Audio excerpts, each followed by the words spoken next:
中国官方新华社报道，4月26日，东突厥散首个高原机场塔什库尔干塔吉克自治县帕米尔机场正式破土动工。塔县位于喀什地区西南部，位于世界屋脊帕米尔高原东部，平均海拔4000米以上。该项目总投资约16.3亿元，按满足年旅客吞吐量16万人次，货邮吞吐量400吨。报道指出，该机场位于帕米尔高原，机场的建设将优化民用机场和航线网络布局，对完善南疆乃至全疆综合交通运输体系均具有重要意义。巴基斯坦媒体报道说，该机场将在中巴经济走廊和中国的一带一路项目中扮演重要的港口角色。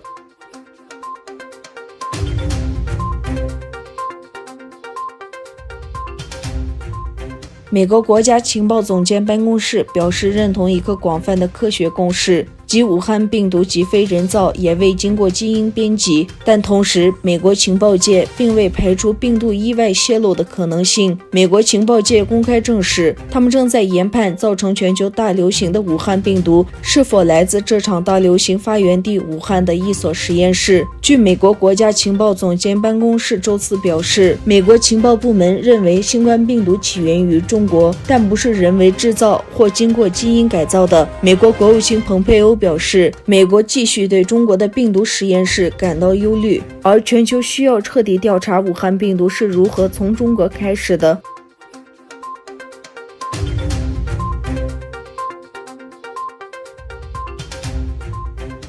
自2017年以来，中国当局加强对东突厥散的镇压和任意逮捕，将数百万维吾尔人关押在大规模集中营。关押者包括许多大学教授、宗教学者和企业家。据最新消息透露，乌鲁木齐沙赫萨拉伊建设公司创始人、著名的建筑师热赫迈提塔伊阿布多热西提被任意逮捕。目前居住在美国的维吾尔商人尼加提表示，他与热赫迈提塔伊是好朋友，一直保持联系，但从2017年他们的联系被中断。据自由亚洲电台从乌鲁木齐得到的消息，自2017年来，热赫迈提塔伊曾被2次任意拘留。他于2018年7月份被关押在集中营，并6个月后释放。值得注意的是，自由亚洲电台记者企图获取关于他在乌鲁木齐的公司的消息，但是关于他的信息都被封锁。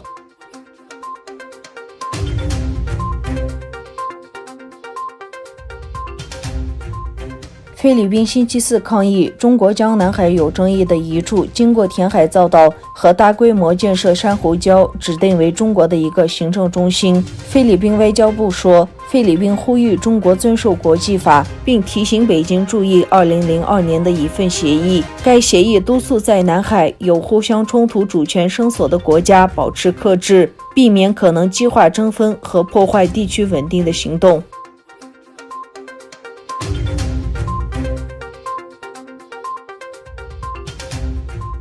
美国国务卿蓬佩欧表示，美国没有金正恩的消息，不过正在观察有关他的健康报道。蓬佩欧指出，在中国肺炎疫情蔓延下，北韩将面临陷入饥荒的实际风险。美国国务卿蓬佩欧在记者会上被问到美国有没有制定一旦金正恩委员长死亡或无法持续领导人的位置时的应对计划时，答道：“我们在以往数次访问中，除金正恩委员长外，也有机会会见过劳动党第一副部长金宇正等其他朝鲜领导人。即使朝鲜领导层内部发生了什么事，我们的任务没有改变。”他解释说，那就是要履行金正恩委员长与特朗普总统在新加坡做出的完全且经验证的无核化承诺。我们认为仍然有希望找到为此谈判的途径。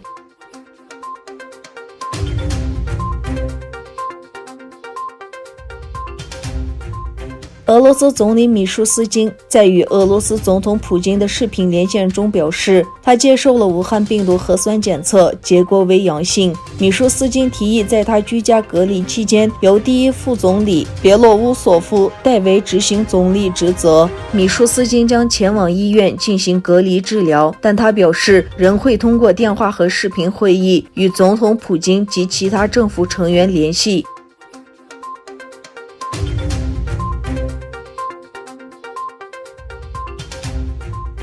塔吉克斯坦众议院通过了一项法案，禁止在公民的名字和姓氏中使用俄罗斯后缀。司法部长穆扎法尔·阿苏里安在议会上说，随着该法律的实施，将禁止在公民的名字和姓氏中添加俄文后缀，例如维奇、斯基、瓦、科和夫等。